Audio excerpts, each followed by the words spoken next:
চট্টগ্রামের বৃহত্তর স্বার্থে এই মাঠটি শুধুমাত্র চট্টগ্রামের খেলোয়াড়দের জন্যই ব্যবহৃত হবে।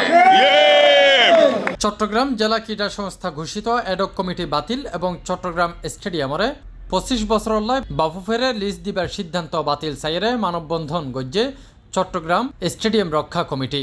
জানুয়ারির 30 তারিখ বৃহস্পতিবার সকাল 10টায় নগরীর কাজীর দেউরি এমএ আজিজ স্টেডিয়ামের সামনে স্টেডিয়াম লইয়েরে নানামুখী ষড়যন্ত্র ও অনিয়মের প্রতিবাদে এই মানববন্ধন কর্মসূচি অনুষ্ঠিত হয়। স্টেডিয়ামটি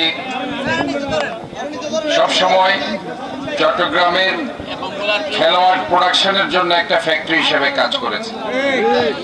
বাংলাদেশের প্রাক্তন অধিনায়কদের জন্ম হয়েছে। এই চট্টগ্রামকে আবারও বৈষম্যের শিকার হতে হচ্ছে। যে একটি সিদ্ধান্ত হয়েছে, এই বৈষম্যের সিদ্ধান্তকে আমরা কখনো স্বাগত জানাতে পারি না। এই ধরনের একটা হটকারী সিদ্ধান্ত না নিয়ে চট্টগ্রামের আপাময় জনসাধারণ এবং খেলোয়াড়দের দিকে তাকিয়ে এই সিদ্ধান্ত প্রত্যাহারের আমি দাবি জানাচ্ছি।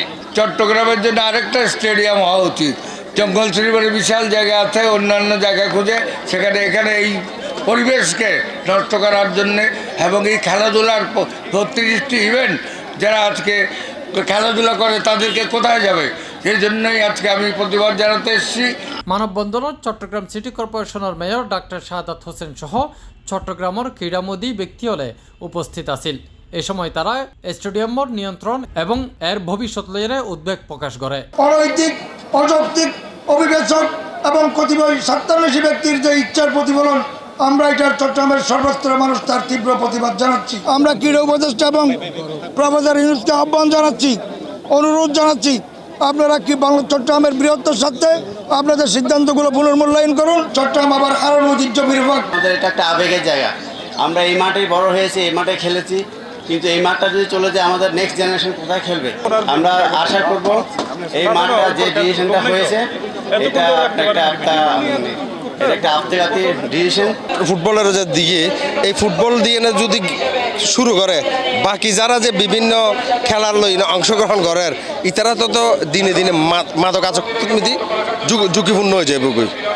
আর আজিয়ে চট্টগ্রামবাসী ব্যাকরণ উন্মুক্তর প্রতিবাদে আজ আমরা এই মানববন্ধন শুরু করলাম। মানববন্ধনত উপস্থিত ক্রীড়ামোদী জনতাও তারার খুব প্রকাশ করে এবং স্টেডিয়ামরে রক্ষাল্লাই তারার পূর্ণ সমর্থন জানায়। অবিলম্বে এডক কমিটি বাতিল এবং স্টেডিয়ামরে পূর্বের অবস্থাত ফিরাই আনার দাবি তুলে চট্টগ্রামের ক্রীড়া সংগঠক হইতে শুরু করি খুদে ক্রিকেটার হল। এবার আর কোনো মাঠ নাই। এবার চট্টগ্রামের ফান কেন্দ্র এবং আজিজ স্টেডিয়াম এটার সাথে বেগুন উন্মুক্ত করি দোক। ফুটবল, ক্রিকেট, হকি যতদিন ইভেন্ট আছে আর বেগুন মিলে এটা খেলি। আমার ফুয়াশা যারা বিভিন্ন টিম আছে, ক্রিকেট টিম যেগুলো আছে কেউ প্র্যাকটিস করি ন পারিব। বিভিন্ন খেলা টেলা সমগ্র চট্টগ্রামে এগুলো মাঠ নাই।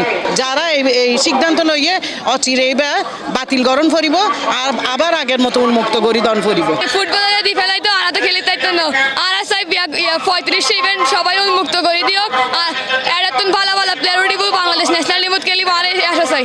বিকেল হইলে ফুয়াশা এন্ডে লইয়ারা আর নিজেরাও আই ফুয়াশার মাঠে বসে সেখানে ভিতর যদি এলে অবস্থা হয় তাহলে তো আর ফাইতান্ন বাচ্চাদেরকে নিয়ে ঘরে বসে থাকি। দিন দশক আগে চট্টগ্রামের এমএ আজিজ স্টেডিয়ামরে আন্তর্জাতিক ফুটবল স্টেডিয়ামত পরিণত গইত বাংলাদেশ ফুটবল ফেডারেশনরে বরাদ্দ দেয়া হয়। তবে সম্প্রতি সিদ্ধান্ত বাতিলের দাবি জানাইয়ে সরকারের ক্রীড়া উপদেষ্টা বরাবর স্মারকলিপি দিয়ে স্থানীয় ক্রীড়া সংগঠক, সাবেক ক্রীড়াবিদ ও রাজনীতিবিদ দল এনডি জানুয়ারির 26 তারিখ চট্টগ্রাম জেলা ক্রীড়া সংস্থা সিজিকেএস এর নতুন এডক কমিটি অনুমোদন দেয় জাতীয় ক্রীড়া পরিষদ। এই কমিটি লইয়েরও উঠে ব্যাপক সমালোচনা। ইতিমধ্যে দেখেছি একটা এডক কমিটি হয়েছে সিজিকেএস এ, সেখানে কোনো খেলোয়াড়, কোচ কিংবা সিজিকেএস এর কোনো কর্মকর্তার নাম আমরা দেখছি না।